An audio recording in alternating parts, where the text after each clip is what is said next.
interesting things going on across our diocese, kind of life-giving things. We've welcomed Chris and Kara Dodds and their 3 boys to Wakatipu, and that was a tremendously joyful service and get-together, and just wonderful to have them as part of our diocesan family. We had 5 really, rural chaplains commissioned the same weekend in Alexandria. So those are people, one of whom's new to the diocese, 4 of whom already have ministry within the diocese, but who are feeling called specifically to this particular outreach and grace. So Stephen Gully is our new person, and he is going to be helping to coordinate rural chaplaincy in Central and perhaps even in the North. And then we've had Steve Mitchell and Jen Chamberlain and Craig and Sheila Smith all give themselves to this ministry as well. We also have a ministry opening up. So just today we've sent out an advertisement for position of vicar at St Peter's Caversham. So please pray for whoever that is going to be. And if there's someone you think might be being nudged by God for that position, let them know about it. On top of all that, there have been some things which have just been fun. I was sent some wonderful pictures from the fete at Holy Trinity in Invercargill. And one of the lovely things about that fete, which they pour a whole lot of work into, is that all the money is set aside for mission projects of various descriptions. So it's a great life-giving, community-building, connecting with the surrounding community sort of activity. And the other one was that a group of 20 of us went off to Waikaia, and we sang for 24 hours with some breaks to talk and to chat and to eat some amazing food, but mainly to record some more songs for the scattered people of the Good Shepherd services.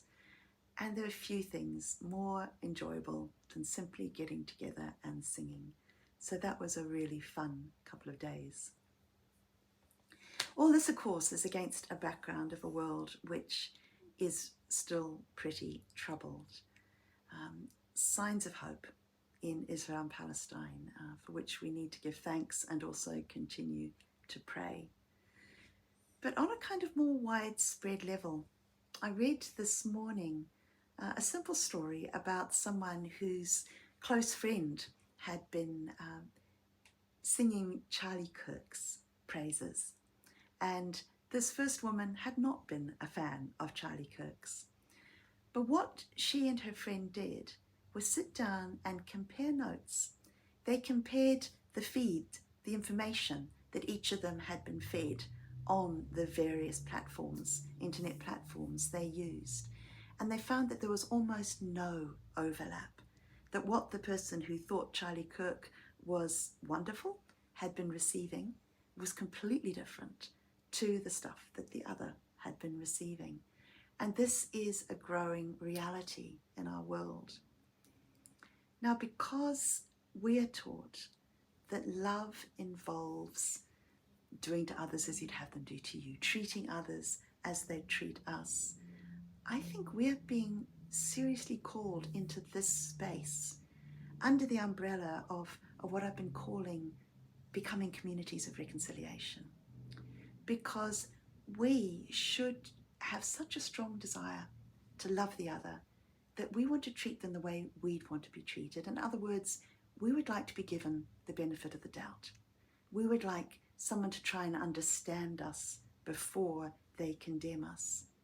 And so that model of, instead of condemning and instead of digging in our heels and thinking what fools those other people might be, that model of sitting down and saying, help me understand why you think that way, is such a model of love. It doesn't mean we need to agree with each other. Neither of us needs to change the other one's mind, but simply reaching that level of understanding is reconciliation and is love and is a model in miniature of what our church should be. A group of people who come from so many backgrounds, with so many ideas, so many life experiences, and yet seek to offer each other respect, love, and understanding. It's not an easy thing, but this is all part of what I believe we're being called to be, and what the world needs us to be right now. So God bless you as we attempt to follow God's will, and Jesus is leading in this way.